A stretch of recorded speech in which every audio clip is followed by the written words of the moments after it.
let alone some basic social services. That's why we decided to revolt and take the destiny of our countries into our own hands. Burkina Faso is no longer just rising. It's building something the world was never supposed to see. And today, we are going to show you 10 projects that Traore has started that have changed Burkina Faso forever. Let's get started.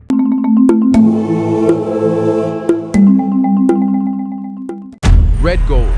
It started with a tomato, or rather, a sea of them, rotting in roadside baskets, unsold, unused, and imported back as paste at 3 times the price. For decades, Burkina Faso's farmers watched their harvest devalue when they left the field.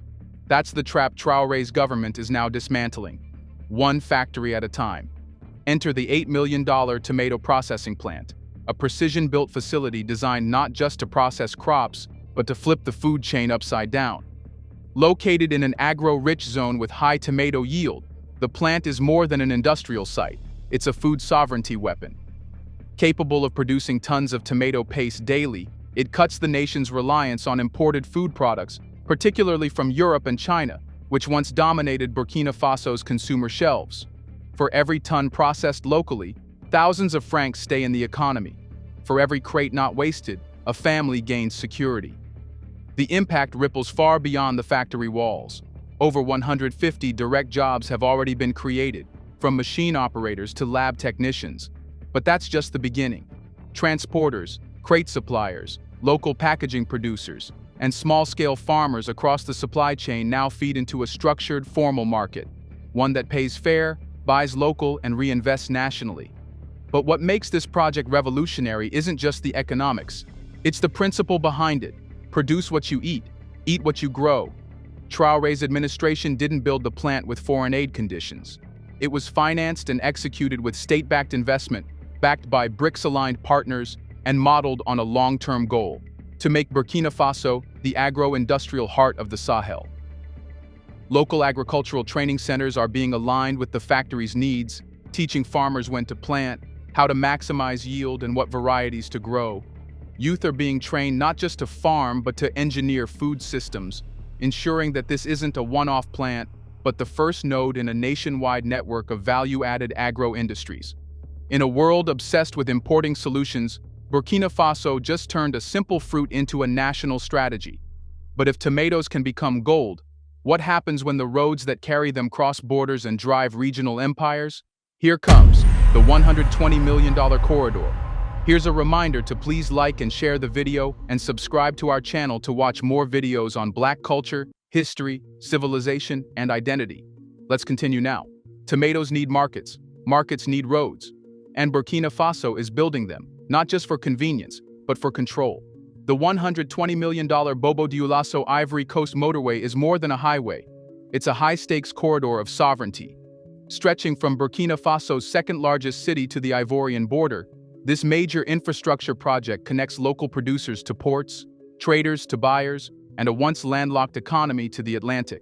For farmers delivering processed goods like tomato paste, it means quicker transport, fewer middlemen, and access to international demand. But the road carries more than products. It carries strategy.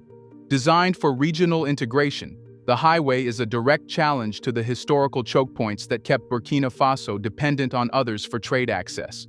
It cuts transport costs, trims delivery times, and unlocks the potential of southern trade routes long neglected in favor of northern corridors tied to French influence.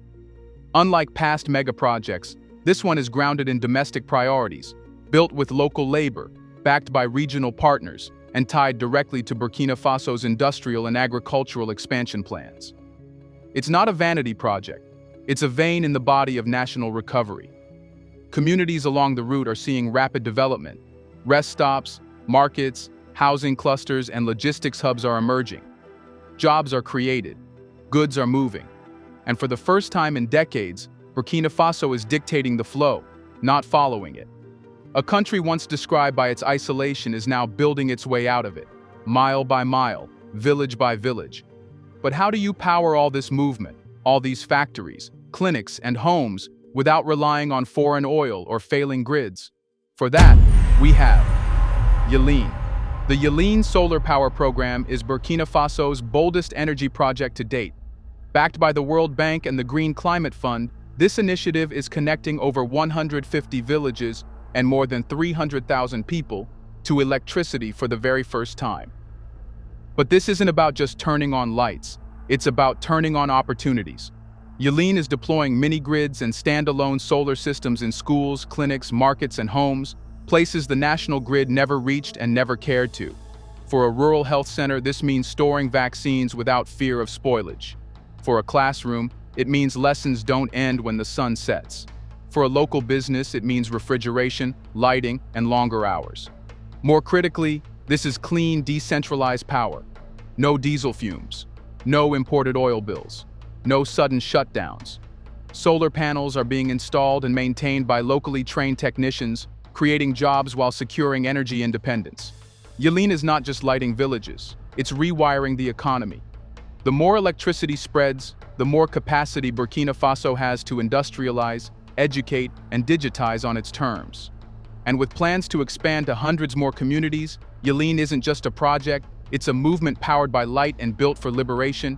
But even with energy and roads, a nation cannot stand without healing its people. So what happens when a hospital becomes the new temple of sovereignty?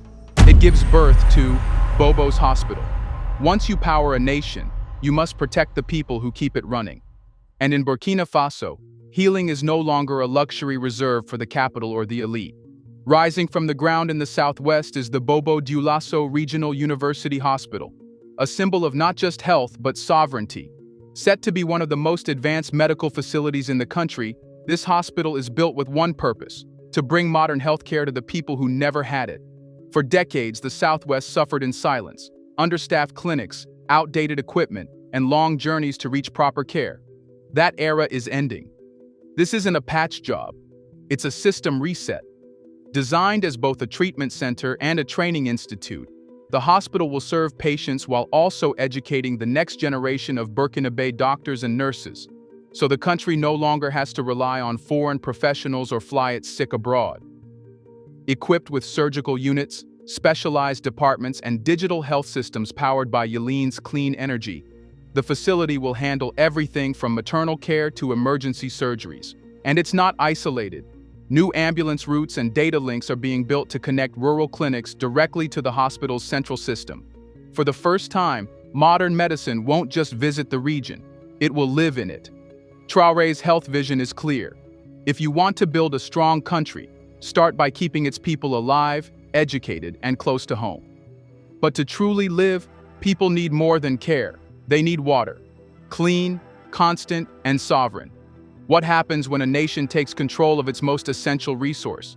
Here comes the Ziga 2. Solution: hospitals can't function without water, nor can homes, schools, or farms. And for a capital city swelling with growth and hope, every drop counts. That's why Burkina Faso is building something monumental: the Ziga 2 Dam, a project designed not just to store water, but to reclaim control over life itself. Located near Ouagadougou, this dam is being constructed to address the capital's chronic water shortages. It's not just a matter of convenience, it's about survival. During dry seasons, taps would run dry, forcing women and children to walk kilometers. Hospitals rationed water, businesses stalled, urban life cracked under pressure. Ziga 2 is designed to change that, permanently. When completed, the dam will provide a stable, clean water supply to hundreds of thousands of city residents, supporting both domestic and industrial use. It's being paired with modern filtration systems, solar-powered pumping stations, and updated distribution pipelines to ensure water not only flows, but flows clean. What sets this project apart is its resilience-first design. Climate-adapted infrastructure, local workforce employment, and governance that prioritizes public access over private profiteering. It's water for people, not for export. And it's not just about the city. Ziga 2 is part of a broader national plan to expand rural water systems, protect aquifers, and introduce rainwater harvesting in agriculture, tying clean water directly into food security and public health. With energy from the sun and water from its land, Burkina Faso is reducing dependence in every essential sector. Once water flows and roads connect, the next question is, Where do people live, and how? In a country where urban sprawl once meant overcrowded slums and fragile infrastructure, Burkina Faso is changing the blueprint, starting with the Faso Mayo Urban Development Project. This isn't just about building houses, it's about designing a future where cities grow with dignity, equity, and strength. At its core, Faso Mayo aims to construct 50,000 new residential units, affordable, sustainable, and tailored to Burkina Faso's climate and culture. But this isn't a real estate scheme for the wealthy. These homes are for teachers, nurses, laborers, and families, people who've long been priced out of livable cities.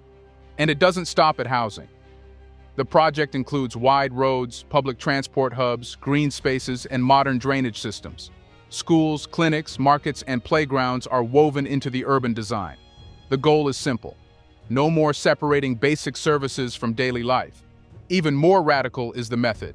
Faso Mayo is being built using locally sourced materials and local labor, injecting cash directly into the domestic economy. Brickmakers, electricians, carpenters, and young urban planners are being trained and hired en masse, turning construction into a national employment engine. It's not just city planning, it's national planning. And as people move into these new homes, powered by solar grids, watered by new dams, and linked to job markets through fresh roads, they're not just finding shelter. They're finding belonging in a country that finally builds with them in mind. A home means stability. A job brings income. But without a bank that understands the people it serves, wealth never grows. It leaks. That's why Burkina Faso has launched Burkindam. It's the first ever state-owned bank, built not to profit from its citizens, but to empower them. For decades, access to financial services was the privilege of the few. International banks dominated the market, focusing on urban elites, foreign trade, and safe bets. Rural communities, small businesses, and the informal economy were left behind, unbanked, unprotected, and invisible. Burkindam is rewriting that story. With a mission to serve ordinary Burkinabé, the bank is designed to extend financial access deep into the heart of the country. From urban neighborhoods to remote farming villages, Burkindam is offering basic accounts, low-interest loans, microcredit for women, and mobile banking services, in local languages, with local staff. It's not just a bank, it's an instrument of economic inclusion. Young entrepreneurs can now access startup capital. Farmers can secure loans to expand their output or buy machinery. Families can save money without traveling for hours to the city. This isn't charity, it's strategic national empowerment. What's more, Burkindam is integrated with other state reforms. Housing projects are supported by tailored mortgage products. Agricultural cooperatives are receiving group financing. And digital platforms backed by the upcoming national data centers allow secure transactions across the country. For the first time, the financial system isn't working against the poor. It's working for them. But empowering citizens with access is just the first step. You can't build a modern country on paperwork. In a world where power flows through fiber optic cables and cloud servers, digital control is national control. That's why Burkina Faso isn't just connecting its people, it's building the infrastructure to own its digital future. At the center of this revolution is PAC Digital, the $150 million digital transformation acceleration project aimed at launching the nation into a new era of governance, service delivery, and economic opportunity. 2 national data centers, now over 70% complete, will soon anchor this transformation. These aren't just storage facilities. They are sovereign information fortresses, designed to house government records, financial data, education systems, medical databases, and civil registries under Burkinabé control. With this digital backbone, public services are moving online. Citizens will be able to apply for IDS, land titles, permits, and even school enrollment from a mobile phone. No more queues, no more bribes, no more red tape. But PAC Digital is doing more than digitizing the government. It's bridging the digital divide. Network coverage is being expanded to at least 500 underserved localities, from isolated Sahelian villages to newly developed urban zones. Digital literacy programs are training youth, women, and small business owners to navigate and thrive in an online economy. And new legal frameworks are being introduced to protect user data, encourage innovation, and guard against foreign surveillance. With Burkindam integrated into the system and public services now online, a new digital ecosystem is emerging. One where power lies not in connections to Paris or Washington, but in local servers, local code, and local control. You can digitize the government, launch a national bank, and build smart cities, but if people still wake up without water, the transformation remains incomplete. In Burkina Faso, Traore's administration knows this truth well. That's why one of the most quietly powerful shifts is happening right under our feet: the Urban Water Sector project. Supported by the World Bank, this initiative has already delivered piped water to over 610,000 people and improved sanitation for 440,000 more. But this isn't just another donor-funded stopgap. It's part of a strategic overhaul to make access to clean water and sanitation a guaranteed public service, not a privilege for the few. Targeting both urban sprawl and dense, informal neighborhoods, the project installs modern water pipelines, filtration stations, and low-cost connections to households and public institutions. In fast-growing cities like Ouagadougou and Bobo Dioulasso, it's transforming daily life. No more carrying jerry cans for miles, no more relying on overpriced water vendors, and no more sickness from dirty sources. Sanitation is also being rebuilt from the ground up, literally. Schools, clinics, and markets are now being equipped with hygienic latrines and waste treatment systems. Urban drainage is being redesigned to reduce flooding and disease outbreaks during the rainy season. What makes this project even more effective is its integration with digital systems. Water usage, service complaints, and payment tracking are now being managed through mobile platforms, linking citizens directly to service providers and cutting out inefficiency. Clean water is no longer a promise, it's a pipeline, flowing directly from national will to household taps. Now let's switch to rural Burkina Faso. In rural Burkina Faso, wealth doesn't sit in bank accounts, it grazes in fields. Livestock is more than tradition, it's currency, inheritance, protein, and power. And for too long, it was neglected, trapped in low yields, disease outbreaks, and unstructured markets. That's why Traore's government, with support from the World Bank, has launched the Livestock Sector Development Support Project, a quiet revolution walking on four legs. This isn't about expanding herds, it's about modernizing an entire economy. From veterinary care to commercial feed production, the project is injecting science, infrastructure, and capital into a sector that supports millions of Burkinabé. Herd health programs are being scaled across provinces, including vaccination drives and the training of mobile veterinary teams. This alone has dramatically reduced livestock mortality, increasing both food supply and income stability. But the ambition goes further. New processing facilities are being established for milk, meat, and hides, transforming raw goods into market-ready products. Cold chain logistics and storage units are being introduced to cut waste and expand trade windows. And targeted credit programs, many offered through Burkindam, are giving small herders access to loans to invest in better breeds, feed systems, and business growth. What was once informal and vulnerable is becoming commercial, resilient, and strategic. The livestock project also intersects with other national goals. It supports food security, empowers rural women who often manage small ruminants, and strengthens Burkina Faso's regional export capacity. With cross-border trade routes opening and value-added production on the rise, cattle and goats are no longer just survival, they're becoming engines of economic growth. And with all the systems in place, from roads to energy, water to digital banking, the animal that once symbolized subsistence now represents something far more radical, a nation that refuses to be underestimated. So Burkina Faso is no longer waiting for change, it's building it. From solar power to sovereign banking, tomato plants to smart cities, this is a blueprint for true independence. One project at a time, the nation is rising. Not with noise, but with purpose. And the world can no longer look away. Do you think more development is happening in Burkina Faso than in the West? Let us know in the comment section if the West now needs Burkina Faso's help instead. Do you want to watch more videos like this one? If so, subscribe to our channel and press the bell icon next to it. We have decided to bring videos on something nobody talks about: the Black culture, civilization, history, and evidence about how glorious Blacks have been. Thanks for watching. And until the next video, stay tuned.